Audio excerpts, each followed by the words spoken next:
Muy buenos días, soy Eduardo García Cruz y hoy vengo a darles una breve explicación sobre los suelos en ingeniería. Desde el punto de vista de la ingeniería, el suelo es un sustrato físico sobre el que se realizan las obras, del que importan las propiedades físico y químicas, especialmente las propiedades mecánicas. Desde el punto de vista ingenieril, se define del término roca al considerarse específicamente bajo este término un sustrato formado por elementos que pueden ser separados sin un aporte significativo alto de energía. Se considera el suelo como un sistema multifase formado por sólidos que constituyen el esqueleto de la composición del suelo. Tiene una fase líquida, generalmente agua, fase gaseosa, generalmente el aire, que ocupan los intersticios entre los sólidos.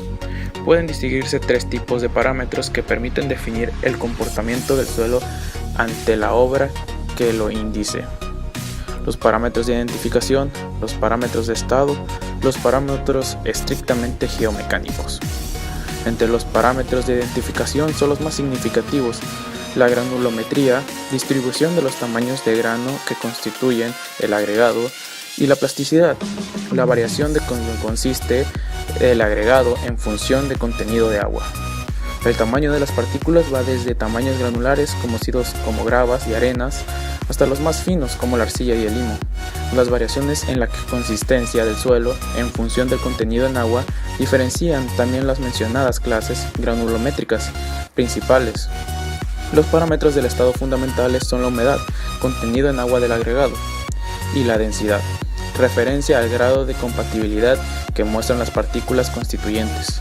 En función de la variación de los parámetros de identificación y los parámetros de estado, varía el comportamiento geomecánico del suelo, definiendo un segundo orden en parámetros tales como la resistencia al esfuerzo cortante, la deformidad o la permeabilidad.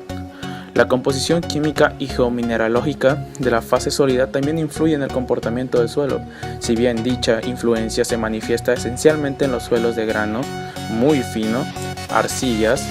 De la composición depende la capacidad de la retención del agua y la estabilidad de volumen.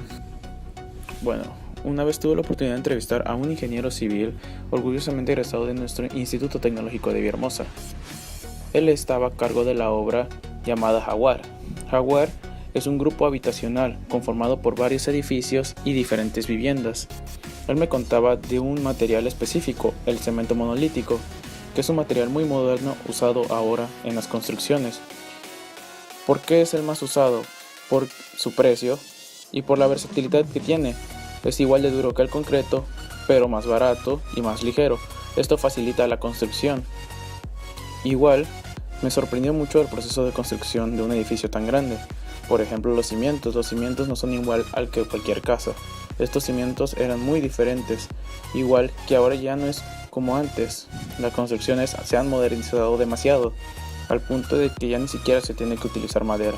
Ellos usaban una serie de moldes, los cuales ya daban incluso al cemento monolítico la forma de ladrillo.